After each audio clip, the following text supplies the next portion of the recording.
Converso con Miguel Ángel Rodríguez Mackey, que ya está conmigo y está con ustedes a partir de este momento. Miguel Ángel, ¿cómo estás? Buenas noches y bienvenido. Manuel, encantado de estar contigo. ¿Se veía venir esto, sí o no? ¿Era previsible esto o no? ¿En Donald Trump hay algo que pueda ser previsible? A ver, digamos las cosas en el lugar exacto que corresponde. Exitosa. No es la primera vez que Estados Unidos bombardea Siria. En los últimos 7 años, que es el tiempo que tiene la guerra en Siria, Estados Unidos ha ejecutado 11 bombardeos a Siria. El último, acuérdate, sobre puntos estratégicos de las fuerzas castrenses sirias por haber usado también armas químicas sobre población. Acuérdate que al mes siguiente incluso también aparejó otro bombardeo sobre fuerzas terroristas del Estado Islámico en Afganistán. Es decir, Donald Trump sí es de armas tomar. Y ha tomado una decisión. Hace lo que dice. Hace lo que dice. Y lo está haciendo. Y por lo que veo no le tiembla la mano. Mira el punto de quiebre distinto a Barack Obama. Totalmente distinto. Barack Obama, Consejo de Seguridad, permiso, autorización, veto, Rusia, China, y no hizo nada, o por lo menos amenguó. En cambio, Donald Trump sí va y muy lejos. Entonces, pero no esperó ningún tipo de pronunciamiento del Consejo de Seguridad, a pesar que lo solicitó, a pesar que exigió, a pesar que dijo, por favor, reúnanse y vean el tema y pronúnciense. Por eso te digo, no esperó el pronunciamiento. Por eso te digo, mira la enorme diferencia entre los dos. Es un republicano, y los republicanos en Estados Unidos tienen esas características, son halcones en el poder. Él dice que no es un republicano solamente, es más que eso, pero hay esas características. Entonces, ¿pero por qué lo hace Estados Unidos? Y le ha bombardeado Siria, pero la advertencia no es a Siria, sino a Rusia. Porque los últimos 2 años, nadie puede negar, Manuel, que el tablero de Siria, un país con un gobernante que tiene ya cerca de 18 años en el poder y 29 años atrás su padre, una dictadura casi como la que existe en Corea del Norte, evidentemente había creado una alianza estratégica muy sellada con Rusia que le permitió éxito militar. ¿Qué éxito? Primero contra el Estado Islámico de Irak y el Levante, que operaba fundamentalmente en la zona de Alepo. ¿Qué hicieron las fuerzas de Bashar al-Assad? Las arrinconaron y las sacaron gracias al apoyo de Rusia. Un avasallamiento impresionante. Segundo, claro. Eso originó que Rusia pudiera empoderar su posición en Siria. Eso a Estados Unidos de ninguna manera le gustó. De tal manera que nunca dejó de apoyar a los rebeldes, como sabes tú, que son las fuerzas de oposición contra el régimen de Bashar al-Assad, porque ese es un escenario conflictual donde hay 3 sectores visibles: el gobierno de Bashar al-Assad, las fuerzas de la oposición, que son los rebeldes apoyadas por Estados Unidos, la de Bashar al-Assad por Rusia, y el Estado Islámico en estos momentos es mucho más amplio, ¿verdad? Lo del Estado Islámico es mucho más amplio, que por supuesto está más allá de Siria. Rusia, al empoderarse, tiene pues una suerte de control, tiene ahí la base militar en el sur, de la zona de Darfur, y eso ha originado que para Estados Unidos de ninguna manera puede haber control ruso. Hay 2 cosas para Estados Unidos fundamentales si uno mira la literatura estadounidense de los últimos 25 años.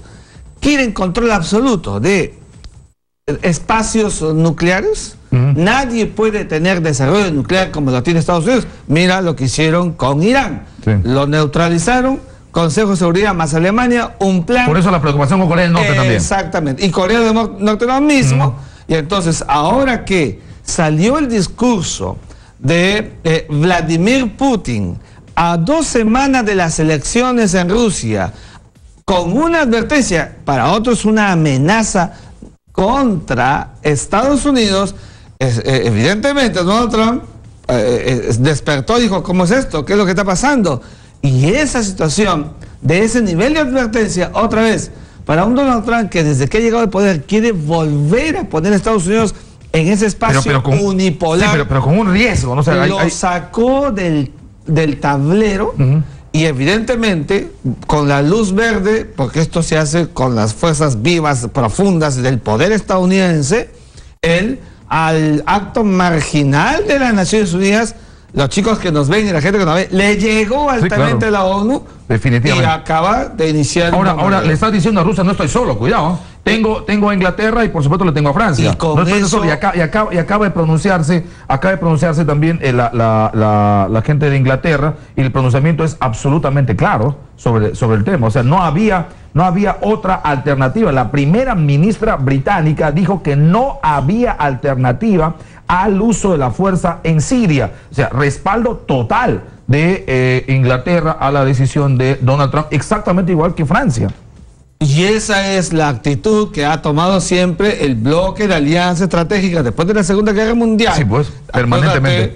El famoso encuentro entre Winston Churchill, estaba en ese tiempo Stalin, que todavía no terminaba, era comunista, pero no terminaba de definir su plato servido en el sistema internacional, y Roosevelt, ¿no? El famoso encuentro en Yalta, Crimea, la zona anexada por Rusia últimamente. Entonces, evidentemente Estados Unidos de Donald Trump quiere recuperar el espacio gravitacional. Pero el riesgo Rusia me preocupa. Es decir, bombardean, ponen el asunto, por eso es lo que digo. Si el tema se queda en el bombardeo a Siria, si el asunto se queda entre Siria y Estados Unidos, evidentemente Estados Unidos lo va a aplastar, está clarísimo. Y además, si el ataque es de precisión y van a algunas bases concretas de las que supone Estados Unidos tienen armas químicas, correcto, ahí termina el asunto, y esto puede dar 24 horas, quizá menos, y se acaba el tema, ok, cada uno a su casa y nos vamos y todo tranquilo. Pero la participación de Rusia, la reacción de Rusia, la postura de Rusia tiene dos grandes signos de interrogación. ¿Qué puede ocurrir ahí? Bueno, primero, yo no veo a Rusia haciendo un mea pecho adelante y enfrentando a Estados Unidos. No lo veo. No lo veo. Y te voy a decir por qué. Te voy a explicar por qué. Tranquilidad, por lo menos. Te voy a explicar por qué. Este tipo de guerras... Putin también es un Putin, para decirlo de alguna manera. Pero es que lo es, pero con el circuito que forma parte de los estados satelitales periféricos a Rusia. Estamos hablando de Estados Unidos. Estamos hablando de la superpotencia, cuidado, a la que se añaden nada más y nada menos que la fuerza aérea más importante del planeta, que es la francesa, y la marina más importante quinta potencia en el mundo, por Entonces supuesto. estamos hablando de los 20. No, yo no creo que lo que ha hecho... Por eso Donald Trump le dice, ¿no? Por si acaso tengo aquí mi tras, resguardándome Inglaterra a la derecha y Francia a la izquierda. A ver, dime algo.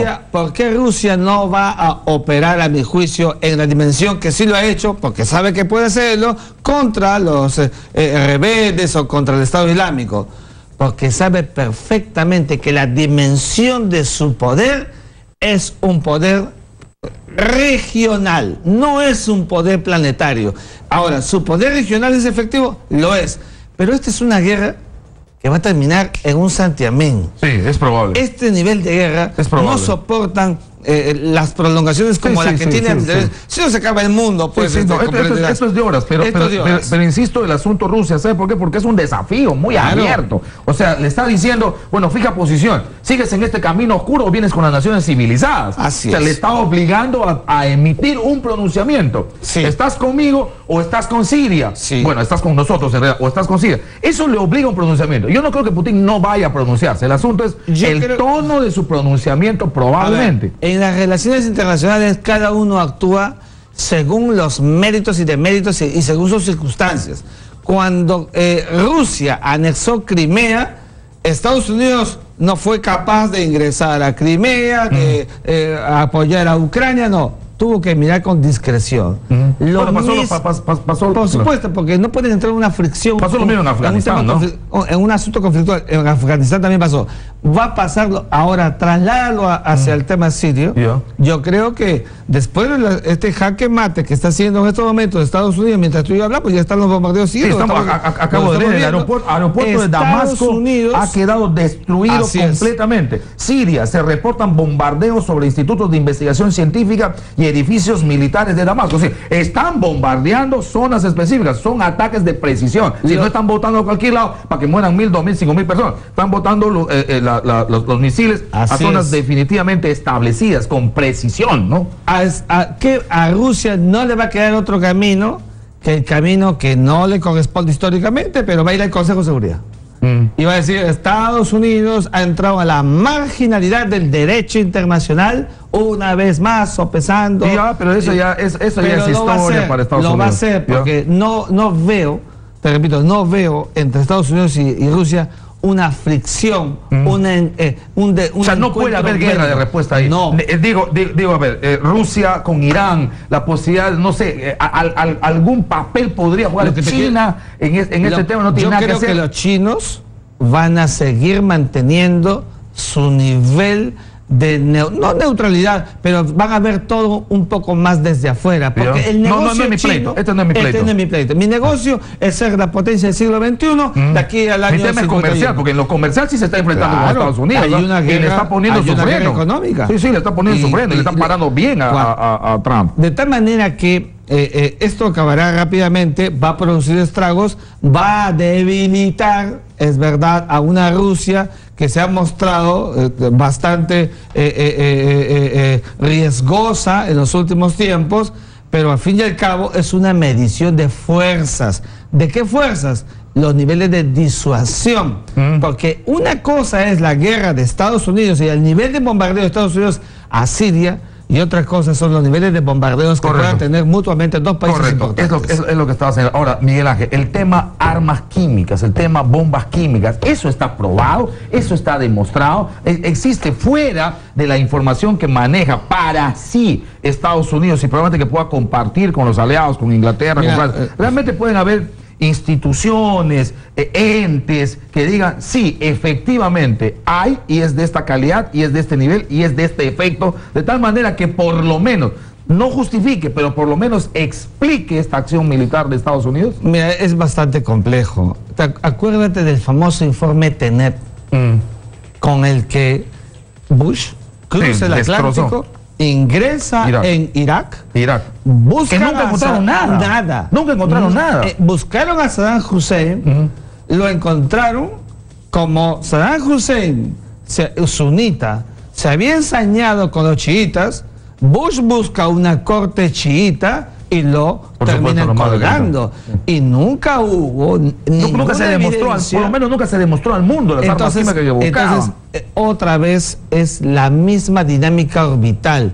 Estados Unidos no puede, es la visión estadounidense del destino manifiesto, y lo dijo Henry Kissinger muchas veces, marco de influencia. No pueden perder marco de influencia, no pueden perder, en otras palabras, el control del leitmotiv y del modus operandi de una región tan importante.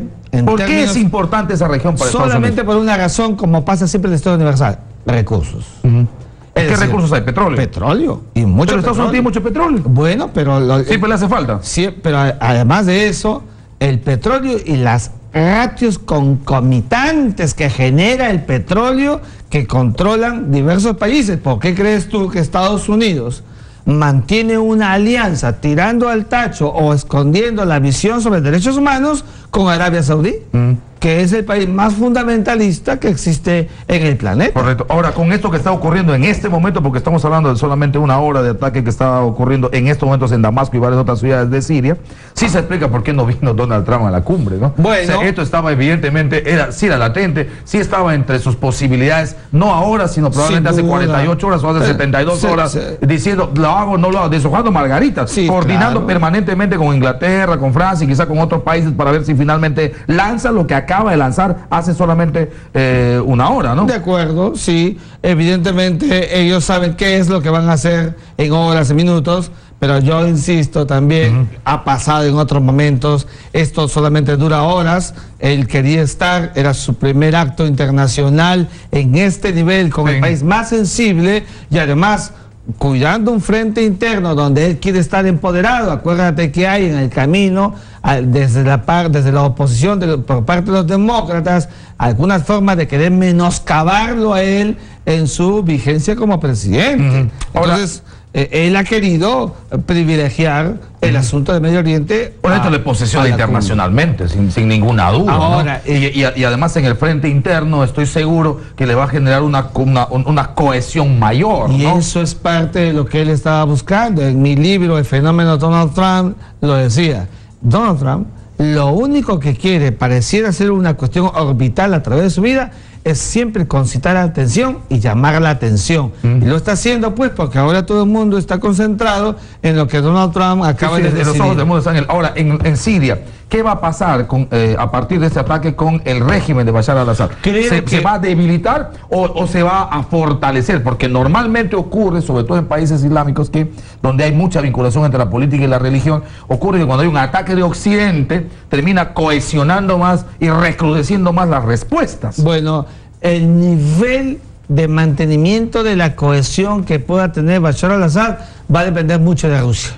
Es decir, cuando termine la guerra, que pueda ser rápida, no es una guerra propiamente dicha, es un ataque. Sin embargo, recuerda que desde que llegó el poder, sobre todo en los últimos 7 años, 2 veces se ha querido negociar la posibilidad de que Bashar al-Assad pudiera dejar el poder.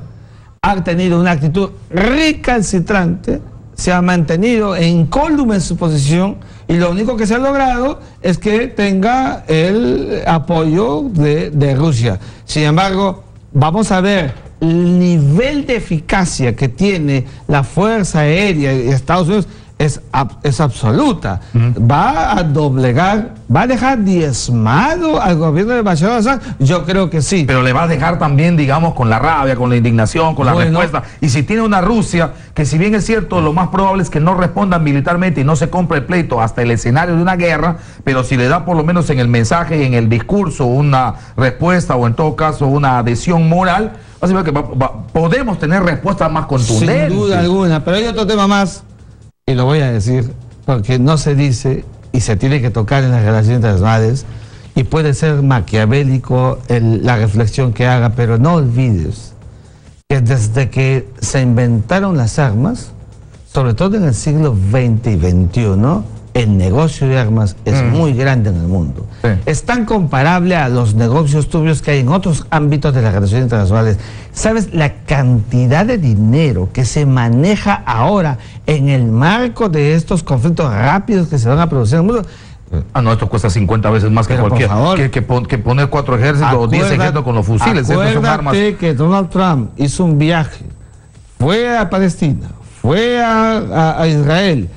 Antes de ir a visitar al Papa, fue a Arabia Saudí e hizo una transacción importante que todos vimos, y que eso también son significantes de los niveles del comercio internacional que hay alrededor de armas, y que claro, sirve a la luz de estos procesos conflictuales que se vienen dando entre países estratégicos en el Medio Oriente. Donde hay que tener guerras para mantener el negocio de las armas. Bueno, es que esa es la idea. Es una lectura que no podemos obviarla, que siempre porque ha sido constante además, ¿verdad? Y constante para países como Estados Unidos y Rusia también, y China también, claro. O sea, las grandes potencias que terminan beneficiándose, ¿no? Que está pues en el tablero internacional, esas son cosas que no se pueden negar. Sin embargo, lo que se está buscando en estos momentos es ¿quién va a tener a la luz de este ataque hegemonía, predominio? Y estoy persuadido, bueno, es un paso adelante enormemente de Donald Trump, ¿no? Con el respaldo que tiene, y además acaba de mencionar 3 países, pero recuerda que hay 41 con los que cruzó el Atlántico para combatir al Estado Islámico, que son el mismo bloque de Estados Unidos. Sí, pero nada comparado pues, con Inglaterra y Francia, ¿no? Nada comparado. Que son en este caso el sostén mayor. Muy bien, Miguel Ángel, vamos hablando de la cumbre, por favor. Nos hemos distraído un poco porque para hablar de la cumbre le hemos pedido que nos ayude hoy Miguel Ángel Rodríguez Mackey, pero hemos tenido este tema de última hora y evidentemente no podíamos pasar desapercibido. ¿Qué te parece hasta ahora? Todas las actividades previas a la cumbre, la inauguración de la cumbre, los países, los visitantes y todo lo que se está desarrollando en este momento. Hay 2 cosas. El tema logístico, el tema de la preparación, el tema de la fase administrativa de estas cumbres, fíjate, en eso hay que reconocer el Ministerio de Relaciones Exteriores no tiene comparación. Hay un trabajo sigiloso, hay un recibimiento a cada actor visible, se preocupan por que no les falte nada, están desde que llegan al aeropuerto, hay un funcionario diplomático pegado al mandatario para saber qué desea, qué qué quiere, hasta que lo despiden en el avión el último día. O sea, ese trabajo yo lo calificaría de perfecto, porque hay pues un reporte, además lo he visto, como no, lo he visto en los diplomáticos, cómo lo hacen, así que eso está muy bien. Vamos al tema de fondo. El tema de fondo, como ya lo has mencionado, mientras venía en el auto, la camioneta te escuchaba una vez más, la gobernabilidad democrática y la lucha contra la corrupción. Este tema tiene que ser, a mi juicio, un tema que debe dejar de estar en las nubes y materializarse con decisiones políticas concretas que vuelquen políticas públicas, Manuel. Si no, la gente que hoy está en día feriado va a decir... Saluda a la bandera. Saluda a la bandera. Que la saluda es algo más respetable, pero, sí, correcto. pero no protocolar, una acción simple, más. Claro. Y entonces, una América Latina o un continente americano donde vemos que jefes de Estado están presos o ex jefes de Estado procesados, la transversalización de la corrupción, no puede haber pues brazos cruzados. Y no es para tener las rimas de Gustavo Adolfo Bécquer o prosas de César Abraham Vallejo Mendoza, que son extraordinarias. Debemos tener cosas concretas, que relieven y que hagan que se vuelquen de una declaración política que saldrá mañana. Porque lo de mañana no es jurídico, es político. Sin embargo, la política es prima hermana del derecho y supone una acción inmediata. Espera un segundo, Miguel, por favor. Vamos inmediatamente a San Borja. Estoy con Álvaro Tapia. Información en vivo. Álvaro, le estamos escuchando. Adelante. Gracias, Manuel. Buenas noches. Hace instantes nos acaba de declarar Livia Barraza, la portavoz, en este caso, de la Secretaría General de los Estados Unidos. Ella nos habló del porqué el ataque de los Estados Unidos a Siria. Escuchemos sus declaraciones. Estamos aquí en la Cumbre de las Américas para conversar sobre los asuntos que nos preocupan a todos los americanos, de la democracia, la seguridad, el comercio. Aún así sabemos que ahora mismo el gobierno de los Estados Unidos, nuestro presidente, ha declarado de que se iniciaron ataques en Siria. Se iniciaron porque tenemos que mandar un mensaje muy claro de parte de la comunidad internacional hacia Bashar al-Assad, que es un líder ilegítimo, es un líder que no tiene credibilidad y que ha atacado a su propio pueblo con el uso de armas químicas. Nosotros en los Estados Unidos, ni la comunidad internacional va a aceptar ese tipo de ataque contra el pueblo sirio, que ya ha sufrido por años de guerra civil. En este caso, Rusia ha fallado y no ha asumido sus responsabilidades de hablar y de controlar el uso de armas químicas en Siria. Los Estados Unidos, junto a nuestros aliados, con el apoyo de nuestros aliados, está llevando a cabo este ataque militar en Siria. Es un ataque preciso y planeado para mandar un mensaje muy claro a Bashar al-Assad de que no se va a aguantar estas violaciones a los tratados internacionales sobre el uso de armas químicas. Y el presidente Trump seguirá dando mensajes en cuanto se sepan, pero esto es un ataque apoyado por la comunidad internacional y nuestros aliados. Muchísimas gracias. Vicepresidente Pence abandona la cumbre. Ha pedido por la paz, ha pedido que hay continuar.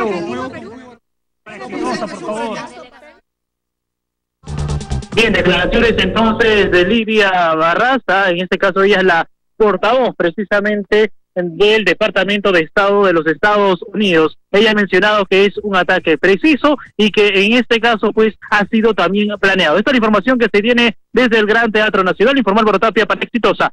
Gracias, Álvaro, gracias por la comunicación y gracias por el contacto. Bueno, información en este caso desde el Gran Teatro Nacional sobre lo que está ocurriendo en otro teatro, un teatro un poco más tétrico, más terrible, más fuerte, más duro, que es lo que está pasando ahora en Damasco y en otras ciudades de Siria con este ataque, que esperamos sea, primero, lo más preciso posible, ¿no? Segundo, que no pase a mayores.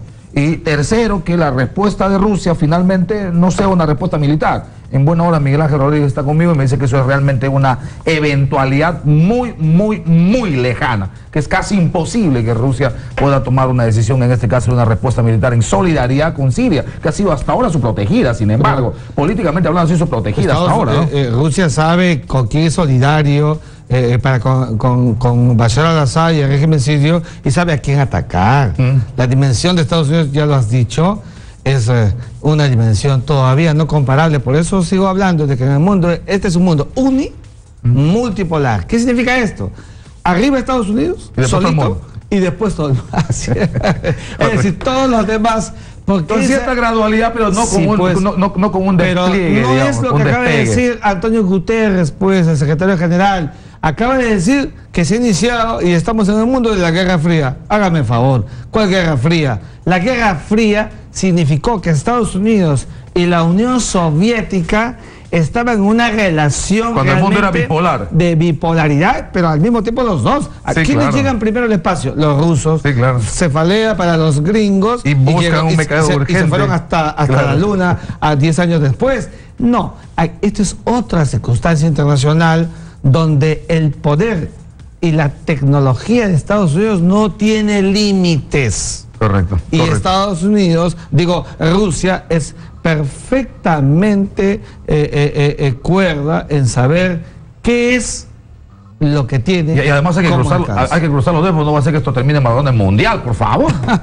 Bueno, pero perdóname, ¿has visto las amenazas en torno al Mundial? Sí, de gente que no quiere participar, ¿no? O está presionando su participación con algún tipo de posturas políticas. Bueno, estábamos en lo de la cumbre y tu conclusión y tu análisis era que se necesita pasar del gesto, del protocolo, de los pronunciamientos, de las reflexiones y de los debates, que además son los que enriquecen sin ninguna duda estos foros. Y va a haber, eso es bueno. Claro, pero pasar a partir de esos consensos, que ojalá sea ahora, por ejemplo, ese consenso del Acuerdo de Lima, para convertirse en política de acción concreta de tal manera que estos espacios y estas plataformas tengan validez en el fortalecimiento de la democracia en América. Si no, bueno, pues serán declaraciones que no tendrán un efecto, digamos, ni asidero en la realidad. Por ejemplo, el tema concreto de Venezuela, ya es tiempo, después de que en los últimos 2 años el esfuerzo del secretario general Almagro, que ha pechado y ya es el verdadero secretario general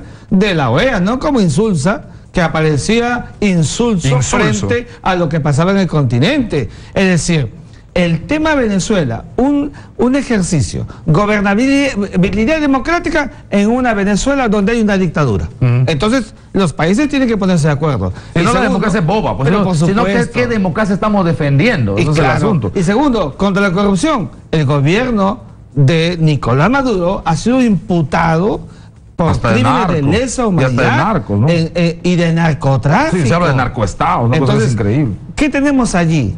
La cumbre, ¿qué debe hacer, Manuel? Que se empodere la OEA. Hay que volver al espacio natural de la OEA, donde los países que vengan el día de hoy digan, no es posible, basta ya que en Venezuela exista un régimen que lapida la democracia, que tira al tacho a la Asamblea Nacional y que se inventa un legislativo que lo hace como quiere y quiere mantenerse en el poder. Que convoca unas elecciones adelantadas, que manda preso a los opositores políticos, que dice quién participa y quién no participa, donde no hay ningún equilibrio de poder, donde el poder legislativo no tiene una autoridad y una autonomía que debería tener, el poder judicial no lo tiene y el poder electoral está en sus manos. Totalmente. Entonces, frente a eso no es democracia. La cumbre que reúne a jefes de Estado, no es la OEA cuando se reúnen los representantes, no. Los presidentes pues deben abordarlo y tomar una decisión. ¿Cuál decisión, a mi juicio? Será la altura de América que nos mira el mundo entero, Manuel. Que se pueda llegar a través de la OEA, que tiene una carta democrática cuyo autor es el Estado peruano, 11 de septiembre de 2001, acuerda, aquí se firmó y se aprobó la Carta Democrática Interamericana, artículo 21, declarar ipso iure, es decir, de pleno derecho que existe en Venezuela una ruptura del régimen democrático, pero para eso, perdóname, los países con carácter tienen que tener la valía de hacerlo. Ahora, esto es lo último en relación a Estados Unidos. Legisladores de Estados Unidos critican ataques de Trump a Siria por hacerlo sin autorización del Congreso. La republicana Barbara Lee dijo, el Congreso, no el presidente, tiene el poder de autorizar una acción militar. Una nueva información, la defensa aérea de Siria ha derribado 13 misiles en los suburbios de Damasco. Eso ya no es precisión, ¿eh? No, eso ya no es precisión. Estamos hablando de espacios civiles. Sí, eso no es precisión. Claro. Eso ya no es precisión. O sea, lo que no caiga en bases militares, o en todo caso en zonas de acción militar, o ponle pues en algunos laboratorios que por supuesto es donde se estarían procesando armas químicas, evidentemente ya no es precisión. Si está cayendo en algunos suburbios, está cayendo en algunas zonas de población civil, sin ninguna duda eso ya es otro tipo de acción, ¿no? Y pensaríamos que en Estados Unidos todos deberían cerrar filas con Donald Trump. No es así. Y una republicana. Por supuesto. ¿Por qué? Porque también hay que decirlo, todas estas acciones de Donald Trump en el balance le sirve de plataforma para 4 años más de presidente. Que es lo que estoy seguro está buscando. Y es lo que está buscando. Correcto, muy bien. Miguel Ángel, siempre es un gusto saludarlo. Muchas gracias. Gracias por ayudarnos a entender un poco este tema. Ojalá en algún momento podamos hablar, por ejemplo, lo que se discute, por lo que se pelea, por lo que se enfrentan en Medio Oriente. Esa vinculación de la religión con la política y la religión con lo militar. El asunto de ese odio de Oriente hacia Occidente que se basa en muchísimas cosas que tienen que ver precisamente en el fondo de esa concepción religiosa que es tan antigua como tan conflictiva hasta ahora y que por supuesto sus zarpazos terminan afectando al mundo occidental y entre ellos, como no, a nosotros también, ¿no? Yo que conozco el Medio Oriente, que he estado allá y que he visto los lados, las asperezas, las polarizaciones entre los actores visibles, déjame decirte que el Medio Oriente seguirá siendo el tema estelar de la agenda internacional en el planeta. Esto es lo último, antes que te vayas, Miguel Ángel. Vicepresidente de Estados Unidos abandona Perú en medio de ataque a Siria. Mike Pence salió precipitadamente de Lima, donde se lleva a cabo la Cumbre de las Américas, minutos antes del anuncio de Donald Trump. Me hace acordar cuando Colin Powell deja Lima ante el ataque de las Torres Gemelas y había que firmar la Carta Democrática Interamericana, la rubrica y vuela. Porque son situaciones en las que Estados Unidos tiene que afrontar en la simetría de lo que la Casa Blanca entiende por la defensa. Está fuerte. Aviones británicos atacaron un complejo militar sirio cerca de Homs, que es en todo caso una infraestructura del Ministerio aparentemente de Guerra en Siria. Bueno, vamos a seguir informando. Miguel Ángel, muchas gracias nuevamente. Luego de la pausa retornamos. Esta es ahora mismo la información que tiene impacto en el mundo. Ataque norteamericano con respaldo de Inglaterra y de Francia a Siria. Yo sigo esperando la respuesta de Rusia. Pausa y volvemos. Ya regresamos con Manuel Rosas en Exitosa.